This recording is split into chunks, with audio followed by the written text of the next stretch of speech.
अरे भाई, गंगा में डुबकी लेने से गरीबी दूर होती क्या?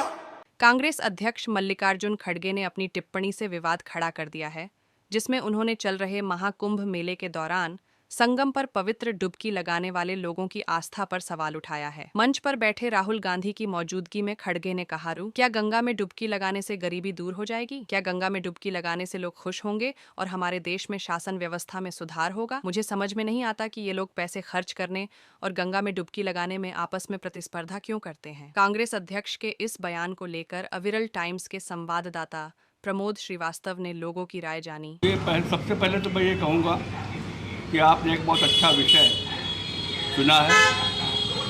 मैं अविरल टाइम्स को बधाई दूंगा। समय समय पर आप ऐसे प्रश्न लेकर आते हैं जिससे मुझे ही नहीं, मैं स्पष्ट रूप से बताऊं, मैं सनातनी हूँ, मैं हिंदू हूँ और हिंदू होने पे गर्वान्वित महसूस करता हूँ। कहावत कही जाए, जैसी शकल वैसी अकल, जैसी सोच वैसी पहुंच। जरा खड़गे साहब को कहीं सड़क के चौराहे पे खड़ा कीजिए, नीचे से ऊपर देखिए, क्या वो कहीं से मनुष्य लगता है? अगर एक भी आदमी कह देगा कि वो मनुष्य लगता है तो जो सजा चाहे वो जनता मुझे दे सकती है। तो पशु से आप अकल की बात अगर करें तो उस पर तो विचार करना ही व्यर्थ है। जहाँ तक खड़गे जी का प्रश्न है, वो इस व्यक्तित्व का आदमी नहीं है कि उसको चर्चा देकर आप उसका महत्व बढ़ाएं।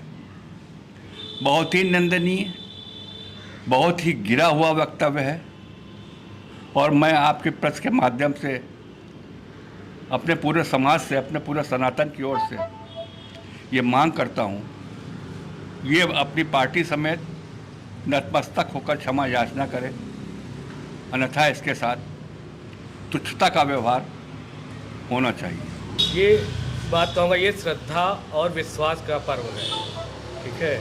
यहाँ पे ये कहना गलत होगा कि गरीबी नहीं मिटती है या गरीबी मिटती है।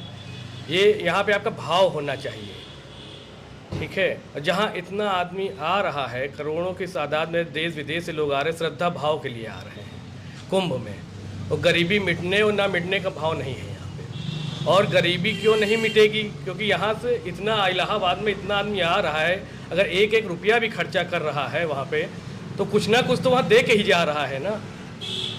तो ये ईश्वर की इच्छा ही तो है जो ये सब हो रहा है। उनकी इच्छा के बगैर कुछ नहीं हो सकता। ये हम आप गरीबी नहीं मिटा सकते हैं। गरीबी मिटाने वाले और लोग हैं, ऊपर भी बैठा है कोई। यहाँ सिर्फ इंसानियत का ही विषय है और धर्म का विषय है। हमें तो लग रहा है कांग्रेसी जितने सब पागल हो गए कि एक साथ बताइए इस तरह का बयान दे रहे हैं। हिंदू है ये? हमें तो नहीं लगता ये हिंदू है। हिंदुओं के नाम पे एकदम कलंक है।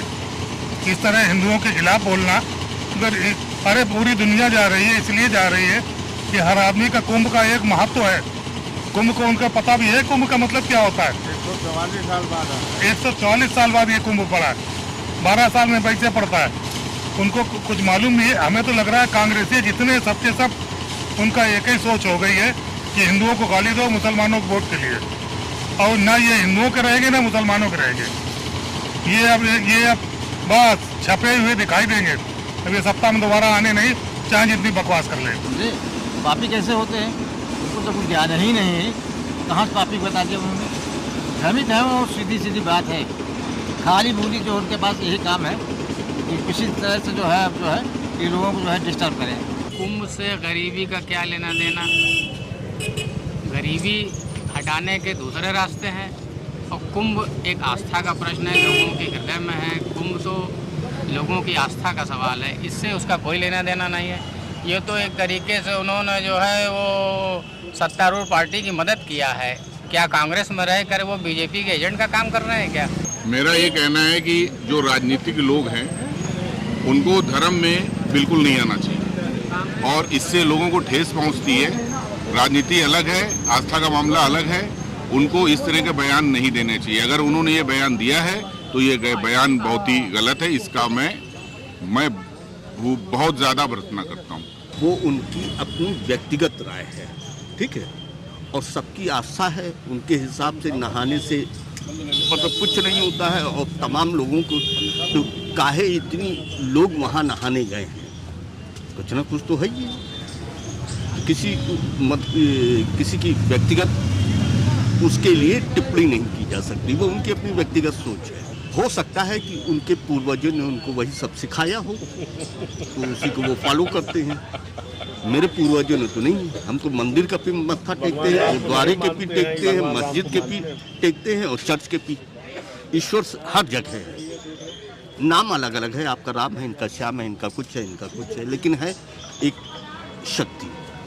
इस नाते कि भाई हिंदू धर्म सहनशील है, ठीक ना, और सामाजिक सद्भाव वाला होता है, सबको लेके चलता है। अन्य धर्म पे अगर कटाक्ष होगा, आपको याद होगा कि डेनमार्क में एक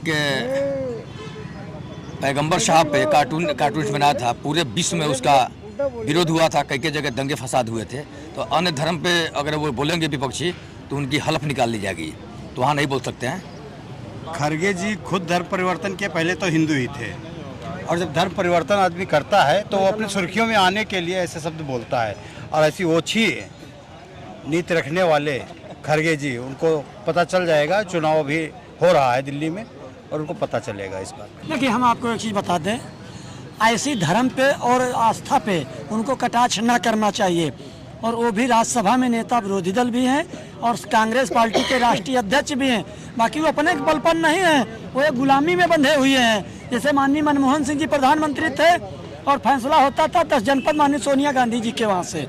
दूसरी चीज़ रह गई है, भारतीय जनता पार्टी ने इस चीज़ को बढ़ावा दिया कि राम का दर्शन करने जो लोग आए वो आज शांति से व्यवस्था बन लें।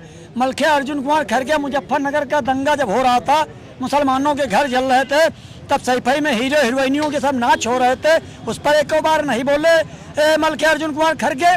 तो इससे ये मालूम हो रहा है कि मतलब जो है कि जो धर्म पे कटाक्ष करने वाले लोग हैं, जो राम का नहीं वो काम का नहीं है। और मलखिया अर्जुन कुमार खड़गे 2 पदों के जिम्मेदार हैं, राष्ट्रीय अध्यक्ष भी हैं, राज्यसभा नेता विरोधी दल भी हैं।